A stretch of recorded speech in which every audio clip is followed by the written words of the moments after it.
એટલે વચમાં સંધ્યાનું ટાણું છે એટલે ગુરુજીએ કીધું કે સંધ્યા આરતી કરી નાખી.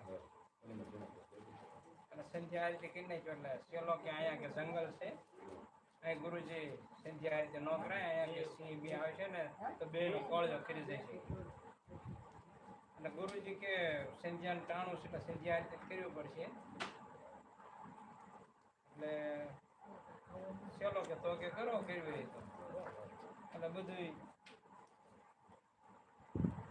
પૂજા પાઠ ને એવું બધું કરી સંધ્યા આરતી શરૂ કરી.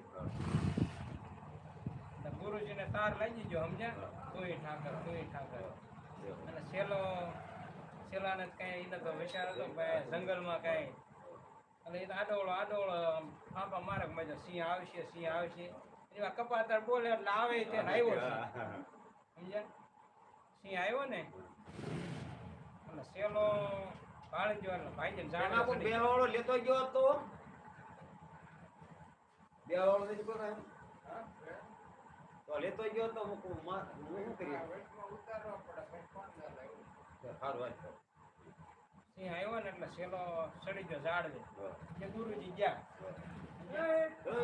ગુરુજીને કોળિયો થઈ ગયો એટલે અત્યારના સેલા હોય ને ગુરુજીને કોળિયા જ કરાવે, એટલે ગુરુજી ગયા એટલે સેલો ઝાડવે બેઠો જોવે સિંહ આવ્યો ને ગુરુજી બેઠા થઈને પડખે આવે ને ફરતો ફેરીને પૈયા લાગી ને સિંહ વ્યો ગયો. સેલો કે હું બેઠો તો મને પૈયા લાગે. પછી થોડીક વાર લાગી એટલે સેલો હેઠો ઉતરીને એ બેસી ગયો પડકે. થોડીક વાર લાગી એટલે ગુરુજી તપમાં ઉભા થયા એટલે પછી કે હાલો, એટલે ત્યાં હાલતા બી ગુરુજી કે તું કાપ તો લે કે બધું મારે લેવાનું કે. સેલો કે સીપ્યો લાવો મારે આપણે. એટલે સીપ્યો દીધો સેલાને.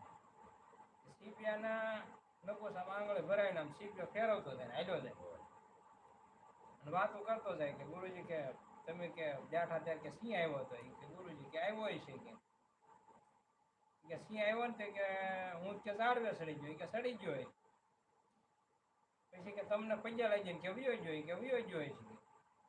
એમ કરતા વાતો કરતો જાય ને સીપ્યો ફેરવતો જાય.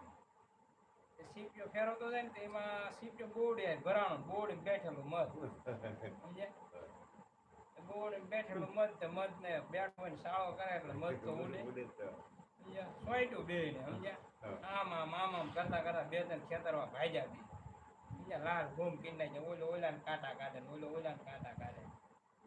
પછી સેલો કે ગુરુજી કે સિંહ આવ્યો ને તોય કે તમે કે ભાઈજા નહીં બેઠા રહ્યા કે ફરતો ફેરીને સિંહ વ્યો ગયો તો કે તમને કાંઈ હતું નહીં કે આ કે માખ્યું છે ને તમે ભાઈજા કે સિંહ આવ્યો ને ત્યારે કે મારે હારે કે ભગવાન હતા કે અને અત્યારે કપાતર તું છો એટલે ભાગવું.